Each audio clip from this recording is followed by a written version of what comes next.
Hey guys, welcome to another episode of Frozen Oil, and major news for the Edmonton Oilers. We finally hired our general manager, and that general manager is Stan Bowman. I'm just going to cut to the chase here. I am not happy with this decision myself. Putting all the stuff aside with the unfortunate circumstances that occurred in Chicago with Kyle Beach, I just don't feel that the Oilers needed this drama right now at this point. We had a great year last year. We had an unbelievable playoff run. We made it to Game 7 of the Stanley Cup Finals, and then right after that, we had probably the biggest July 1st for any team in the NHL, and definitely the biggest July 1st in Edmonton Oilers franchise history. And it was just nothing but positive stuff, nothing, negative to be said. Now, you make this hire, and I mean, at the end of the day, it's Jeff Jackson's decision apparently, but it's just, I feel it's completely unnecessary. It's unnecessary to bring this heat to the team. This is going to get a ton of blowback, and there were other candidates out there. I wanted them to try to get Hunter somehow, but obviously that didn't pan out. Maybe he didn't want to come here. I don't know the situation, but just strictly speaking, as a fan of the Edmonton Oilers, you don't want this negative attention to your team. It's not that I don't believe in second chances. That's not the case.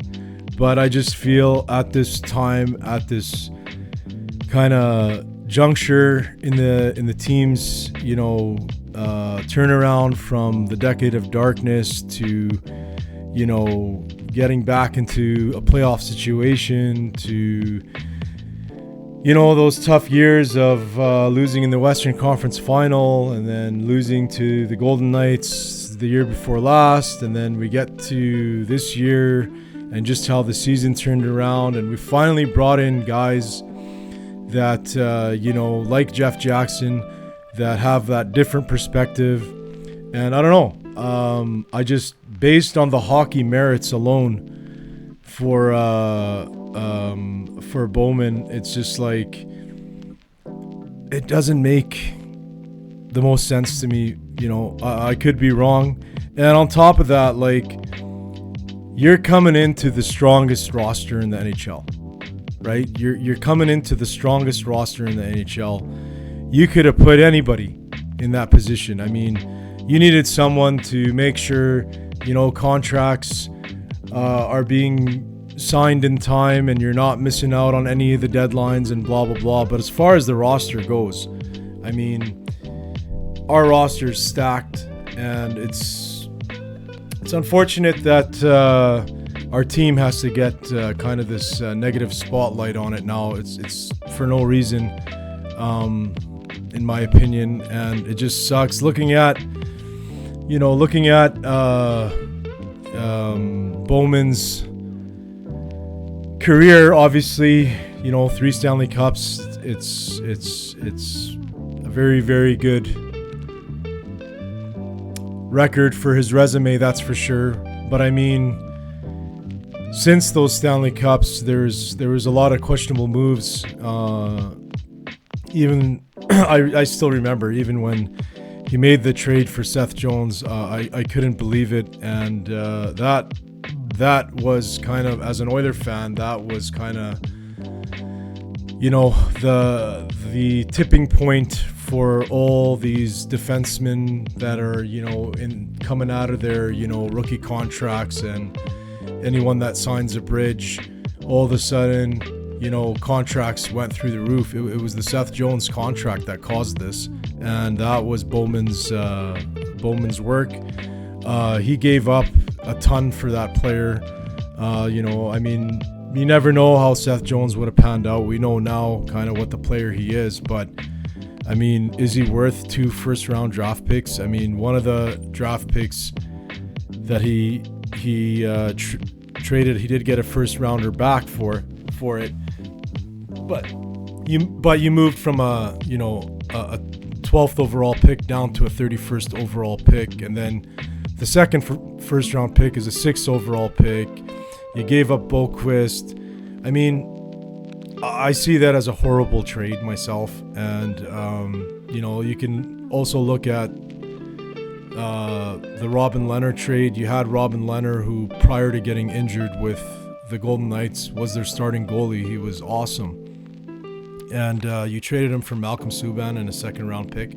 Like, another bad trade. The list goes on. The Duncan Keith trade, which the Oilers were involved in. I mean, had there been any retained money in that trade, it would have been a horrible trade, to be honest with you, because we basically got, I know it was in the twilight of his career, but we got basically a Hall of Fame, defenseman, Conn Smythe Trophy winner for, Caleb Jones. Like, it's crazy. And, at the end of the day, I'm just not a fan of all this now drama being brought to the Oilers, because it's a big deal, and we don't need that karma right now on our team, especially after last season.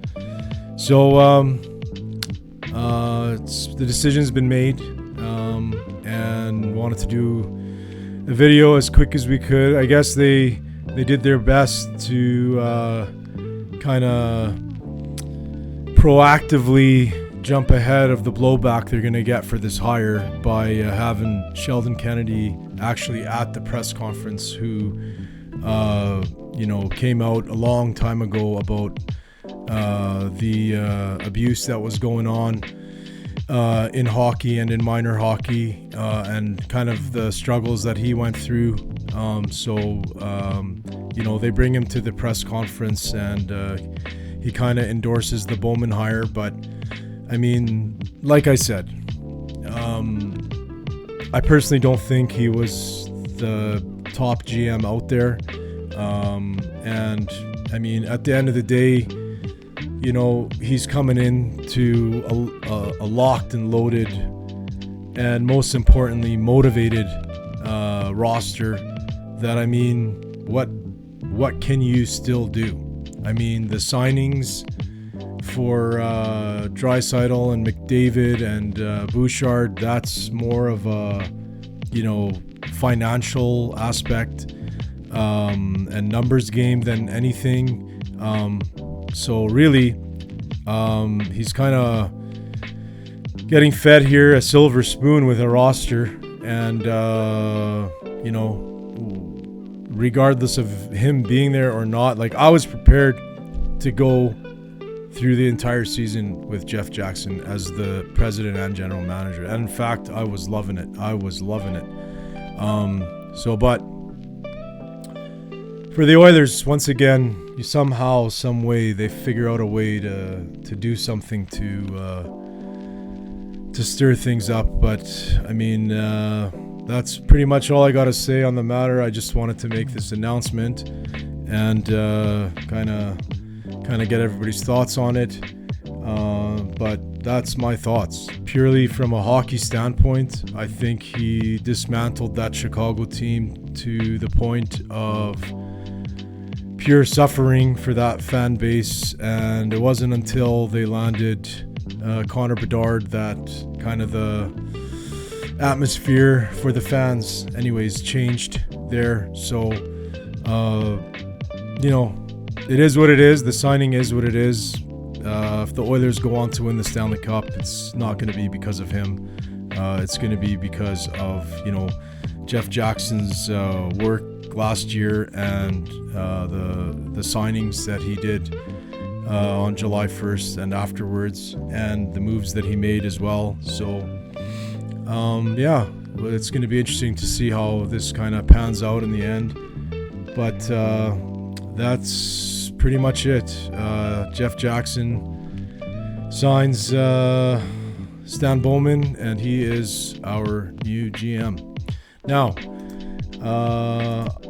on to some better news, I guess. I was working on a video for you guys. It's coming up soon, right away. It's about the new arena in Calgary. I was so excited to hear about that. I'm a huge kind of arenas fan in general, mega structure fan in general, and I was so happy that they finally got their new arena. They were waiting a long time, so we have a video coming out on that. It's going to be pretty awesome, because attached to that video is a top 10 Frozen Oils kind of top 10 arenas in the NHL, so stick around for that video.